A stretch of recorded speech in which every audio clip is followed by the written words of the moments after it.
अस्सलाम वालेकुम व्यूअर्स। आज का जो हमारा टॉपिक है वो न्यूमेरिकल नंबर 6 है। चलें इसकी स्टेटमेंट रीड आउट करें। Forces P, Q and R act along the side BC, CA and AB of a triangle ABC। ये हमारे पास थ्री फोर्सेस हैं P, Q, R। जो P फोर्स है वो ट्राइंगल की साइड BC पे एक्ट कर रही है, जो Q फोर्स है वो ट्राइंगल की साइड CA पे एक्ट कर रही है, और जो R फोर्स है वो ट्राइंगल की साइड AB पे एक्ट कर रही है। Find the condition that the resultant is parallel to BC। आपने वो कंडीशन फाइंड आउट करनी है जब हमारे पास रिजल्टेंट क्या होगा, BC के पैरेलल होगा, एंड डिटरमाइन इट्स मैग्नीट्यूड। और उस कंडीशन में जब रिजल्टेंट पैरेलल कहां पे हो, BC के, आपने उसकी मैग्नीट्यूड भी डिटरमाइन करनी है। तो अब देखिए उसने कहा कि ट्राइंगल ABC है, तो लेट्स सपोज ये ट्राइंगल है हमारे पास।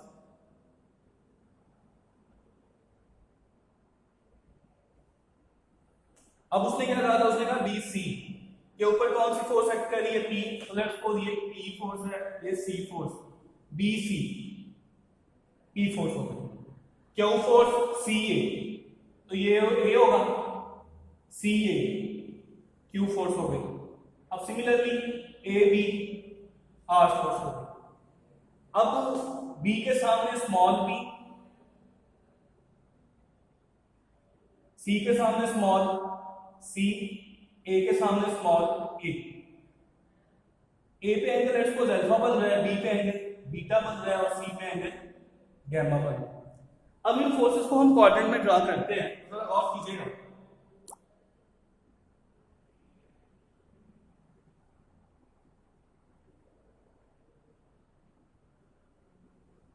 ये पॉजिटिव एक्स है, नेगेटिव एक्स है, पॉजिटिव वाई, नेगेटिव वाई। अब ये फोर्स अलाउ इधर लग रही, क्या वो फोर्स किस डायरेक्शन में, इस डायरेक्शन में। आर फोर्स किस डायरेक्शन में, इस डायरेक्शन। क्यू के साथ एंगल कौन सा बन रहा है, गैमा, और इसके साथ एंगल कौन सा बन रहा है, बीटा। तो अब जरा गौर करें, आपने हॉरिजॉन्टल कंपोनेंट फाइंड आउट करनी है, क्योंकि रिजल्टेंट फाइंड आउट करना है। तो रिजल्टेंट के लिए हमारे पास क्या चीज होनी चाहिए, हॉरिजॉन्टल कंपोनेंट भी और वर्टिकल कंपोनेंट भी। अब हॉरिजॉन्टल कंपोनेंट आप कैसे फाइंड आउट करते हो, हॉरिजॉन्टल कंपोनेंट के लिए आप ट्रिग्नोमेट्रिक फंक्शन कौन सा यूज करते हो, कोस, और वर्टिकल के लिए साइन। तो P cos थीटा।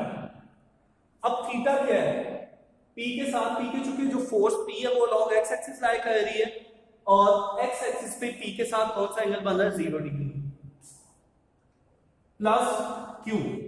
अब मैंने आप लोगों से कहा था कि आपने एक्स एक्सिस से रोटेट करना है उस फोर्स तक, यानी कि आप रोटेट करोगे यहां से यहां तक, यहां से लेकर यहां तक जो एंगल बन रहा है, एक्स एक्सिस से लेकर उस फोर्स के दरमियान जो एंगल बन रहा है वो एंगल कॉस के साथ निकलोगे, यानी कि क्यों कॉस।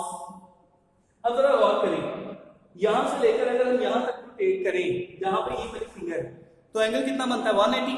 अब हमें यहां से लेकर यहां तक एंगल फाइंड आउट करना है, इसका मतलब है 180 में से हमें ये चीज क्या करनी पड़ेगी, सब्ट्रैक्ट करनी पड़ेगी। तो 180 माइनस प्लस सिमिलरली अब ये वाली चीज पे चले जाए, तो यहां पे क्या होगा, हम एक्स एक्सिस से रोटेट करेंगे कहां तक, फोर्स तक।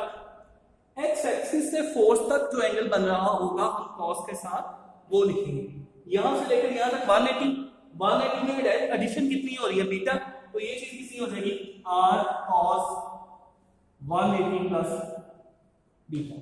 तो horizontal component is equal to cos 0 1 होता है।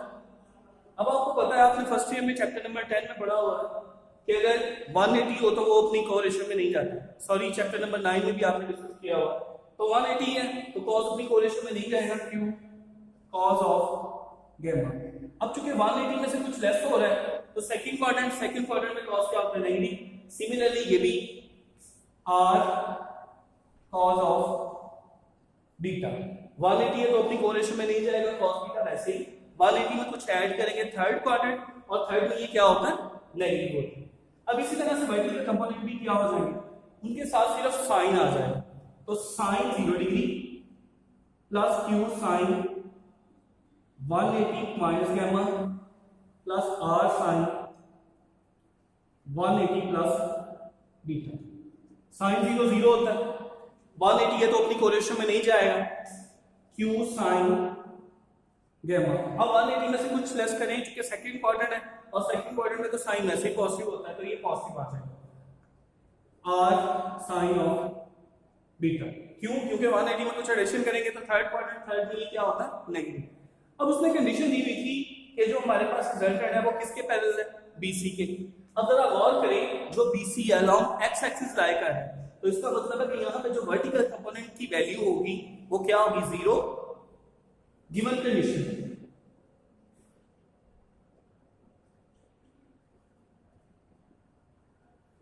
Resultant is parallel to BC, so vertical component, जो वर्टिकल कंपोनेंट है वो इक्वल टू इसके होगा 0 के होगा।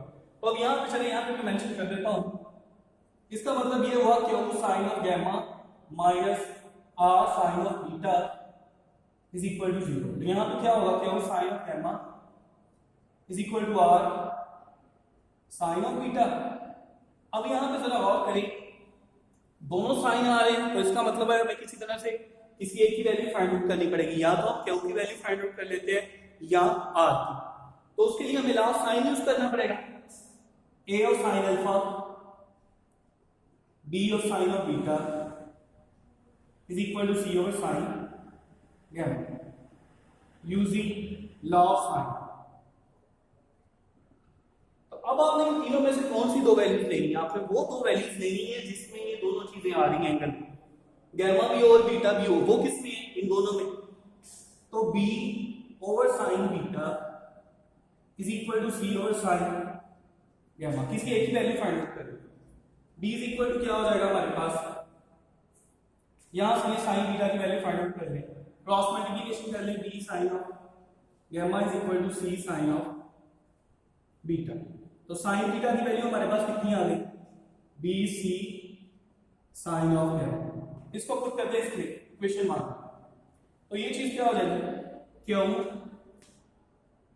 Sign of gamma is equal to R sine beta की वैल्यू कितनी है हमारे पास, B C sine of gamma. ये साइन है हमारी साइन गैमा के साथ, तो Q C is equal to R B.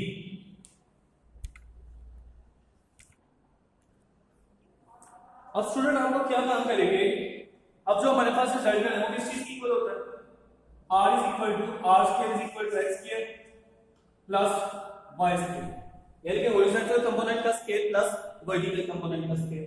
अब क्योंकि वर्टिकल कंपोनेंट तो 0 होगा, क्यों 0 होगा, क्योंकि जो रिजल्टेंट है वो किस साइड पे लाई कर रहा है, BC पे, और BC अलोंग x एक्सिस है, वहां पे वर्टिकल कंपोनेंट क्या होगा, 0। तो ये चीज 0 हो गई, r square is equal to x square, r is equal to कितना हो गया, x, r is equal to horizontal component, horizontal component कौन से हमारे पास, ये p minus q cos of gamma minus r cos of beta. अब चूंकि हमारे पास QC is equal to r b है, यहां से आप Q की वैल्यू फाइंड आउट कर लेंगे या r की वैल्यू फाइंड आउट करेंगे, तो r किस चीज की इक्वल हो जाएगा, QC ओवर b। यहां पर पुट कर r is equal to p minus q cos of gamma minus r की वैल्यू कितनी है, QC ओवर b,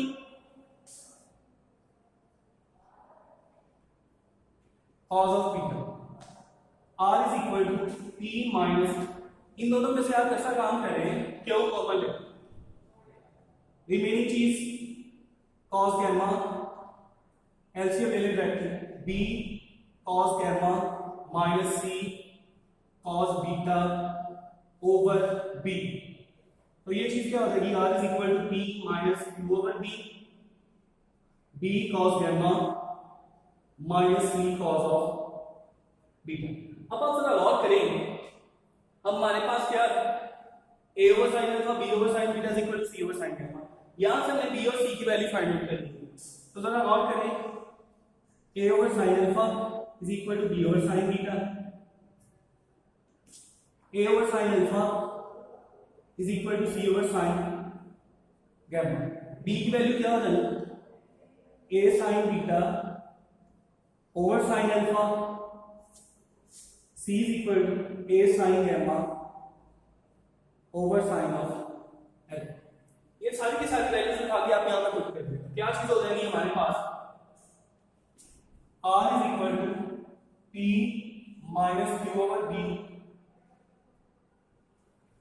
B की जगह पे ये चीज पुट करनी है, तो ये चीज क्या बनेगी, A sine theta cos gamma over sine alpha minus ये चीज A sine gamma cos beta over sine alpha. अब यहां से आप देख सकते हैं कि A और साइन अल्फा क्या आ रहा है, कॉमन आ रहा है, कॉमन ले लें,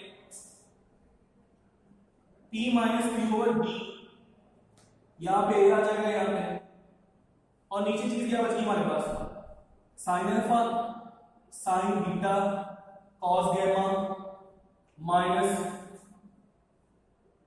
sign cos beta sine of gamma. तो ये सारा फार्मूला रिड्यूस हो जाता है किस चीज में, R is equal to P minus Q A over B sine beta minus, sorry अब चूंकि अगर आप यहां पे बात करें माइनस है, ठीक है, तो यहां पे हमारे पास क्या हो जाएगा, minus over sine of L. इस माइनस को आप अंदर, जब आपने यहां से क्या काम किया बच्चे, जब आपने यहां से माइनस कॉमन लिया तो यहां से क्या हो जाएगा, प्लस हो जाना था, तो यहां पे भी क्या हो जाएगा, प्लस प्लस और ये चीज प्लस। अब आपको पता है कि alpha plus beta plus gamma is equal to 180। Triangle की तमाम साइड का सम किस चीज की इक्वल होता है, 180 के इक्वल होता है ना। तो यहां से हम वैल्यू भी फाइंड आउट कर सकते हैं, beta plus gamma is equal to 180 minus alpha, put कर दें यहां, R is equal to P minus Q A over B sine 180 minus alpha over sine alpha. अब वही कंडीशन के बाद में टी को अपनी कोरिलेशन में नहीं जाएगा, तो R is equal to P minus Q A over B multiply by sine alpha over sine alpha. 180 तो अपनी कोरिलेशन में नहीं जाएगा, 180 में से आप कुछ लेस करोगे तो सेकंड क्वाड्रेंट में तो साइन पॉजिटिव होता है, ये चीज कटिंग हो गई, तो ये हमारे पास मैग्नीट्यूड निकल आएगी कब, जब हमारे पास रिजल्टेंट क्या होगा, पैरेलल होगा किसके, BC के। अगर आपको किसी चीज की समझ नहीं लगी तो आप मुझसे कमेंट सेक्शन में पूछ सकते हैं। मेरे चैनल को लाइक करें, सब्सक्राइब करें और शेयर करें।